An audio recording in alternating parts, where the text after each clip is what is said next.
Hello बच्चों, let's read this question. So this question says, given statement 1 is the center of mass of a uniform triangular plate is at its centroid. Statement 2 is the center of mass of any symmetrical bodies lies on its axis of symmetry. Okay, and we have given the four options. आपको इसके corresponding four options given है. तो देखिए बच्चों इस question को start करते हैं. So we can write the key concept of this question. Centre of मास लिख लीजिए. बेसिकली आपको सेंटर ऑफ मास ही बताना है ना, तो आप लिख लीजिए centre of mass will be the key concept of this question. बच्चों सेंटर ऑफ मास होता है क्या? देखिए सेंटर ऑफ मास आपका वो पॉइंट होता है अबाउट विच हम जहां पर एज्यूम कर सकते हैं कि whole of the mass of the body to be concentrated. ठीक है, जैसे देखिए बच्चों कोई आपकी हम पॉइंट ऑब्जेक्ट की स्टडी इसलिए करते हैं ना मैकेनिक्स में. देखिए हम पॉइंट ऑब्जेक्ट का कॉन्सेप्ट यूज करते हैं. क्यों करते हैं? क्योंकि हम ये पॉइंट ऑब्जेक्ट को ऐसे कंसिडर करते हैं कि देखिए जैसे हमारे पास कोई मंकी किसी ट्री पर क्लाइंब कर रहा है या फिर कोई व्हीकल मूव कर रहा है, तो हम इसको एक पॉइंट ऑब्जेक्ट से डिनोट करते थे. क्यों करते थे? क्योंकि हम ये एज्यूम करते थे कि हर पॉइंट पर जो फोर्स होगा वो उसके कांस्टेंट होगा. ठीक है, ट्रांसलेशनल मोशन को ही हम क्या करते थे सिर्फ यहाँ पर कंसिडर करते थे. ठीक है, इसलिए हम बोल सकते थे. तो देखिए बच्चों हम यहाँ पर ये कहना चाह रहा हूँ मैं कि अगर आपके पास कोई एक्सटेंडेड ऑब्जेक्ट है तो एक्सटेंडेड ऑब्जेक्ट में हम फोर्स को कहां पर से दिखाए ये डिफाइन करने के लिए हम देखिए फोर्स को यहाँ पर से पास करते हुए दिखाए, यहाँ से पास करते हुए दिखाए. ठीक है, तो इस कंफ्यूजन को हम अवे करने के लिए, ठीक है, इस कंफ्यूजन से दूर रहने के लिए हम एक बॉडी में एक ऐसा पॉइंट डिसाइड करते हैं जहां पर मैं ये एज्यूम करूंगा कि अगर इस बॉडी पर आपका नेट फोर्स एफ लग रहा है. ठीक है, तो इस बॉडी के कारण, इस बॉडी में इस फोर्स एफ लगने के कारण इस सेंटर से जो पास हो रहा है, तो इस बॉडी में जो ये फोर्स एफ लग रहा है जो उसके सेंटर से पास हो रहा है, इसके कारण जो इफेक्ट आ रहे हैं वो क्या हो? अदर वाले के इक्विवेलेंट हो. ठीक है, अगर मैं इसके इक्विवेलेंट सेम होना चाहिए. ठीक है, तो इसलिए हम क्या करते हैं सेंटर ऑफ मास को ऐसे डिफाइन करते हैं. इसलिए हमें सेंटर ऑफ मास को डिफाइन करने की क्या पड़ी? जरूरत पड़ी फॉर एनी एक्सटेंडेड ऑब्जेक्ट के लिए. ठीक है, तो अब इस बॉडी को देखिए, मैं इस कंप्लीट बॉडी को एक सिंपल पॉइंट बॉडी से रिप्रेजेंट कर सकता हूँ जिस पर आपका सेम फोर्स एफ एक्सटर्नल यहाँ पर भी क्या कर रहा है? एक्ट कर रहा है. ठीक है, तो हम इसको इस तरीके से क्या कर सकते हैं? डिफाइन कर सकते हैं. तो सेंटर ऑफ बॉडी क्या होता है? किसी भी ऑब्जेक्ट का एक सिमेट्रिकल पॉइंट होता है. क्या होता है कि आपका सिमेट्रिकल पॉइंट होता है, ऐसे हम इसको डिफाइन कर सकते हैं. Where we will assume the whole of the mass of the body to be concentrated. यहाँ पर क्या होगा आपका? कॉन्सेंट्रेटेड होगा. ठीक है, सिमेट्रिकल पॉइंट नहीं, ये नहीं जहां पर हम ये एज्यूम करेंगे कि whole of the mass of the body to be concentrated, जहां पर क्या आपका कंसंट्रेटेड है. ठीक है, अब बोलेगा centre of mass of a uniform triangular plate is at its centre. तो बच्चों ये स्टेटमेंट तो बिल्कुल करेक्ट है. ठीक है, अगर आपके पास देखिए कोई यूनिफॉर्म ट्रायंगुलर लेमिना है, ठीक है, ये आपका कोई ट्रायंगुलर लेमिना है. लेमिना है मतलब ये आपका इस तरीके से एक ट्रायंगुलर लेमिना है. ठीक है, इसका सेंटर ऑफ मास देखिए बच्चों कहां पर होगा? जहां पर इसके मीडियन इंटरसेक्ट करेंगे तीनों के अक्रॉस. देखिए इसका मीडियन मान लीजिए ये, this is the median. Median इसके सेंटर से पास करेगा और परपेंडिकुलर होगा इस साइड के.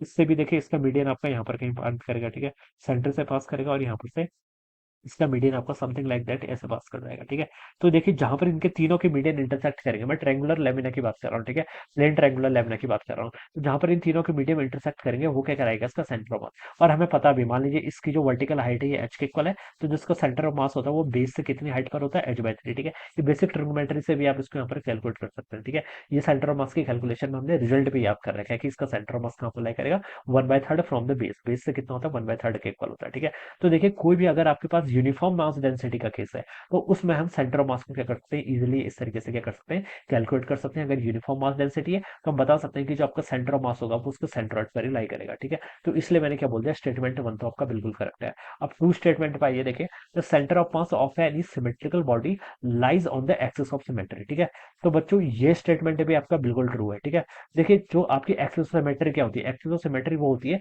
जिसके अबाउट हम ये एज्यूम कर लेते हैं कि इसके आइदर साइड पर मास क्या कर रहा है? आपका यूनिफॉर्मली क्या है? डिस्ट्रीब्यूटेड है. ठीक है, जैसे मान लीजिए आपके पास एक स्पेरिकल ऑब्जेक्ट है, ये क्या आपका स्पेरिकल ऑब्जेक्ट. ठीक है, ये इसकी line of axis of symmetry. Axis of symmetry होती है कि इसके जो लेफ्ट पे जितना मास का डिस्ट्रीब्यूशन है, जैसा मास का डिस्ट्रीब्यूशन है वैसा सेम मास का डिस्ट्रीब्यूशन इसका राइट साइड पर भी होगा. ठीक है, इसका टोटल मास मान लीजिए एम है, तो मैं एज्यूम कर सकता हूँ कि इसके जो लेफ्ट वाला पोर्सन है इस पर मास आपका m/2 होगा और राइट वाले पोर्सन पर क्या होगा? m/2.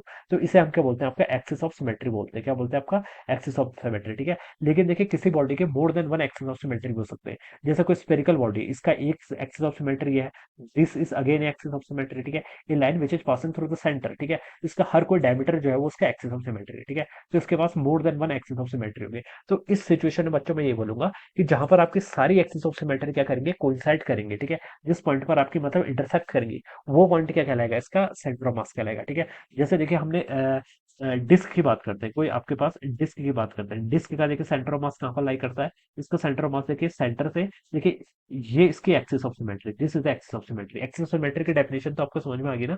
Axis of symmetry, axis of symmetry की डेफिनेशन होती है जिसके आइदर साइड पर, लेफ्ट पर राइट पर मास का डिस्ट्रीब्यूशन सेम हो, ठीक है। तो इसके लिए देखिए ये वाली एक्सिस ऑफ सिमेट्री है। अगर मैं ये लाइन को बोल दूं, so is it axis of symmetry? No, this is not axis of symmetry, क्योंकि इसके अपर साइड पे तो मास है, लोअर साइड पर मास नहीं है, ठीक है। तो इसलिए आपकी एक्सिस ऑफ सिमेट्री नहीं हो सकती, लेकिन ये हो सकती है क्योंकि इसके लेफ्ट पर जैसा कॉन्फ़िगरेशन है, सेम कॉन्फ़िगरेशन राइट पर भी है। तो this is the axis of symmetry, ठीक है। तो एक्सिस ऑफ सिमेट्री पर हम इतना जरूर बता सकते हैं कि जो भी आपका सेंटर ऑफ मास होगा वो ऑलवेज एक्सिस ऑफ सिमेट्री पर क्या करेगा, लाई करेगा। हमने देखिए जब इसका डेरिवेशन किया था, इसके कोऑर्डिनेट्स क्या होते हैं आपके, 0 and 4r/3 के इक्वल होते हैं ना, ये होता है, ठीक है। डिस्क की बात अगर हम करते हैं जिसका मास एम के इक्वल है, ठीक है, रेडियस आर के इक्वल है, तो उसका सेंटर ऑफ मास आपका 0 and 4r/3 पर लाई करता है, ठीक है। तो सेंटर ऑफ मास कहाँ पर लाई कर रहा है, एक्सिस ऑफ सिमेट्री पर तो लाई कर रहा है ना। अब जैसे मैंने रिंग की बात करता हूँ, रिंग के लिए देखिए क्या रिजल्ट आया था आपका, 2r/π के इक्वल आया था, ठीक है। तो अगेन जो सेंटर ऑफ मास था वो कहाँ पर लाई कर रहा था, वो देखिए एक्स जीरो पर लाई कर रहा था। एक्स जीरो क्या थी, this is axis of symmetry, x is equal to zero, ये क्या है, इसकी एक्सिस ऑफ सिमेट्री है। तो ऐसे हम यहाँ पर कैलकुलेट करते थे, ठीक है। तो बच्चों ये भी स्टेटमेंट भी ट्रू है, the centre of mass of body और the centre of mass of any symmetrical body lies on the axis of symmetry, तो this statement is also true, ठीक है। Centre of mass of a symmetrical body क्या करेगा, always axis of symmetry पर ही लाई करेगा, ठीक है। अगर कोई आपके पास यूनिफॉर्म बॉडी है, जैसे यूनिफॉर्म सॉलिड स्फीयर है, तो इस केस में सेंटर ऑफ मास कहां पर लाई करेगा, जहां पर इसके सारे एक्सिस ऑफ सिमेट्री क्या करेंगे, एक दूसरे को इंटरसेक्ट करेंगे। That point will be the what that point will be the centre of mass of the body, ठीक है। तो बच्चों अजर्सन मतलब स्टेटमेंट वन भी ट्रू है और स्टेटमेंट टू भी ट्रू है, ठीक है। लेकिन this is not the correct explanation of the statement, ये इसका करेक्ट एक्सप्लेनेशन नहीं है, क्योंकि देखिए आपका सेंट्रोइड जरूरी नहीं है कि एक्सिस ऑफ सिमेट्री पर ही लाई करे, ठीक है। जैसे इसकी बात करूं, ठीक है, इसका देखिए इसका सेंट्रोइड यहाँ पर लाई कर रहा है, क्या कर रहा है आपका, इसका सेंट्रोइड क्या कर रहा है आपका यहाँ पर, इसका देखिए जो आपने यूनिफॉर्म लेमिना का यहाँ पर केस कंसिडर किया था, ठीक है। तो इसमें देखिए जो आपका सेंट्रोइड है,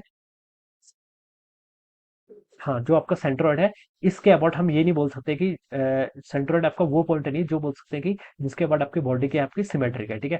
ये सेंट्रोइड है, सेंट्रोइड के अबाउट हम ये नहीं बता सकते कि बॉडी आपकी सिमेट्रिक है, ठीक है। अगर मान लीजिए ये आपकी एक्सिस है, तो इसके अबाउट बॉडी आपकी सिमेट्रिक थोड़ी ना है, ठीक है। तो इसलिए मैं बता सकता हूँ कि ये जो रीजन है, this is not the correct explanation. Statement two correct explanation नहीं है किसका, आपका स्टेटमेंट वन का, बिकॉज जो सेंट्रोइड वो पॉइंट नहीं है जिसके अबाउट आपकी बॉडी क्या सिमेट्रिक है, ठीक है। तो ये पॉइंट आपका यहाँ पर रॉन्ग हो जाएगा, ठीक है। तो देखिए स्टेटमेंट वन भी ट्रू है, स्टेटमेंट टू भी ट्रू है, बट जो आपका रीजन है स्टेटमेंट टू है, this is not the correct explanation, ठीक है, नॉट द करेक्ट एक्सप्लेनेशन। तो आपका बी वाला ऑप्शन राइट होना चाहिए। तो आप क्या लिख सकते हैं, option B would be the correct answer of this question. So I hope you are understood this concept. All the best and thank you so much.